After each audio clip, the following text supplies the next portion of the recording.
We'll be studying three types of circuit in this video, which are pure resistive, pure capacitive, and pure inductive circuit.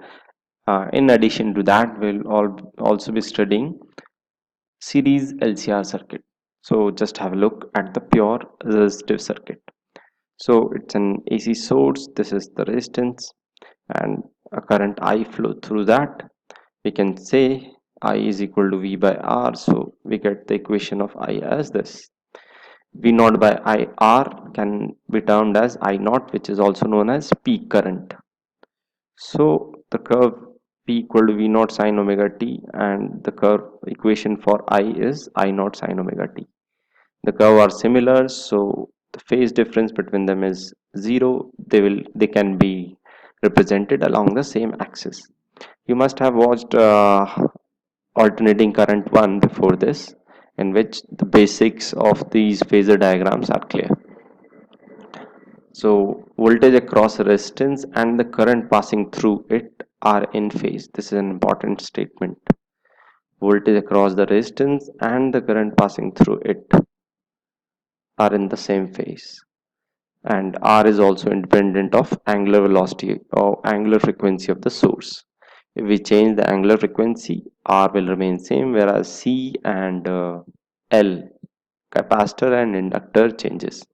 So the next circuit is pure capacitive circuit. We can have a look at that. So in this pure capacitive circuit, there's a AC source, a capacitor, no resistance, no inductor is there, and we have to apply KVL. We are assuming that the current is entering, and this is positive polarity, negative polarity. Q is the charge at this moment. So V minus Q by C is equal to 0 using KVL. Q comes out to be CV, and when we differentiate that dq by dt, we get V is V naught sine omega t. On differentiating that, we get V naught omega C cos omega t. Okay, just the equation of I, we can write this equation in this form to uh, draw the similarities between this equation. I equal to something voltage divided by some resistance, or an equivalent thing which is acting as a resistance into this. So in this, V naught divided by the capacitive reactance, we name this as capacitive reactance. It is equivalent resistance of the capacitor, you can say that. Okay, so I is equal to V naught by the resistance offered by the capacitor into sine omega t plus pi by 2 in place of cos omega t. So we can say that current has a phase of pi by 2 more than as of voltage. So in the phasor diagram, voltage, if represented by x-axis, current will be represented by y-axis.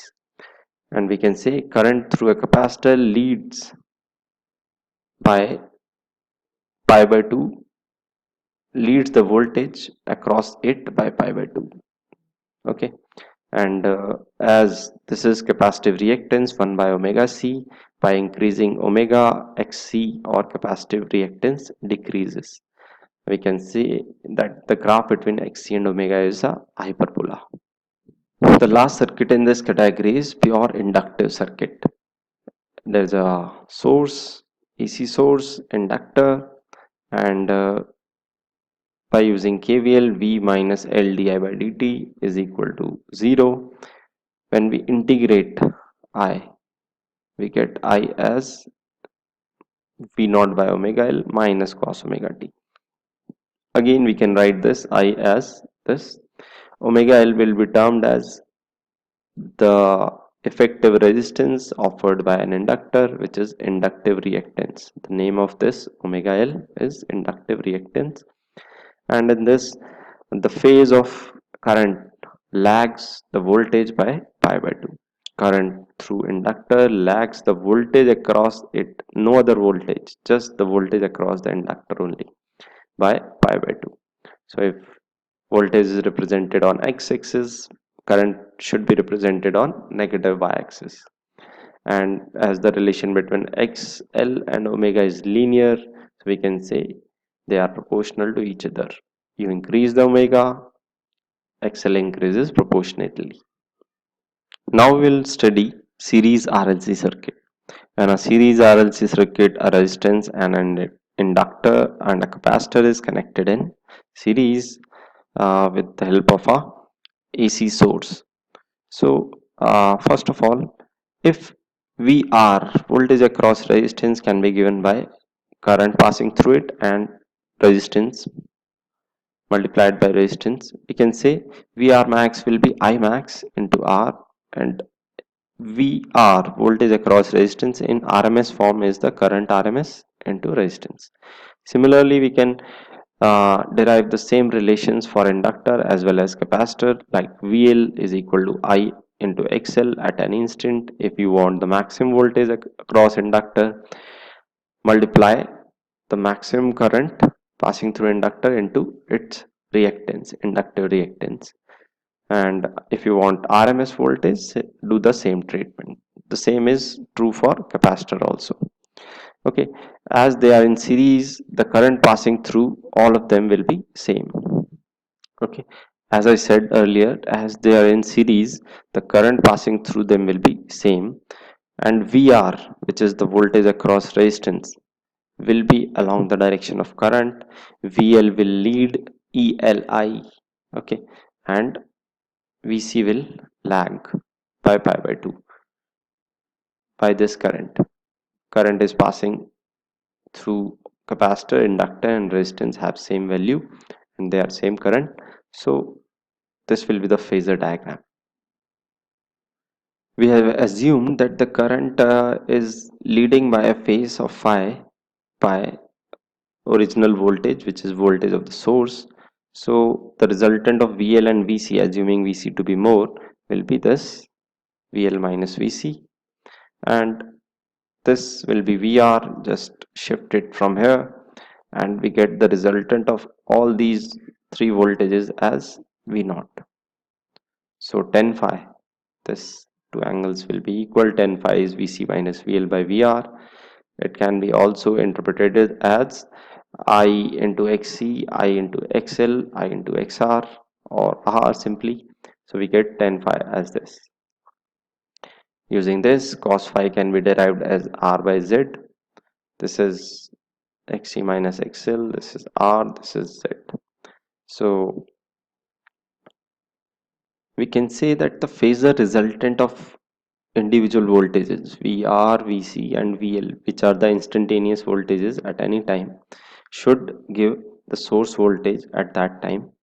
Again, the phasor resultant, not the scalar addition. We cannot say that VR max plus VL max plus VC max will be V naught, or we cannot say even that VR RMS plus VL RMS plus VC RMS is V naught. Okay, scalar addition is not followed as the voltages are not in phase. They are not along the same line or not in the same phase, so we cannot simply add or subtract them like scalars. Okay, so but in phasor, the resultant of these VC, VL and VR will give you the voltage of the source. This is the impedance triangle as formed by the voltage triangle, which is XL minus XC, XC minus XL. Phi is the angle by which current leads the source voltage. Z is the total impedance. R is the resistance of the circuit. So by this triangle we can say,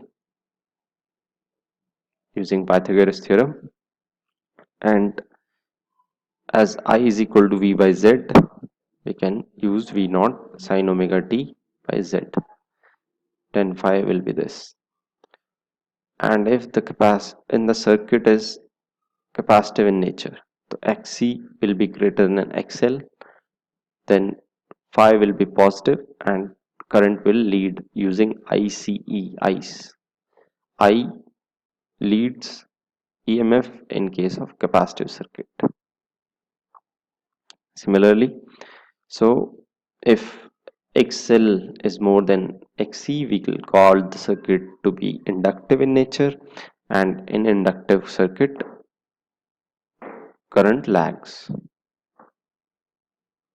After getting the value of phi, we can write the equation of VR as I into R, and voltage across resistance will be in same phase as of current. VL is equal to I into XL, so V naught by Z into XL.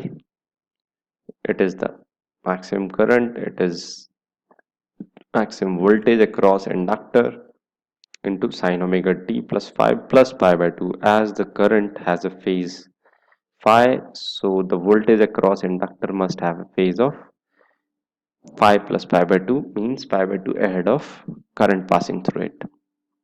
And similarly in this, the current has a phase of phi and voltage across capacitor. This symbol should be C.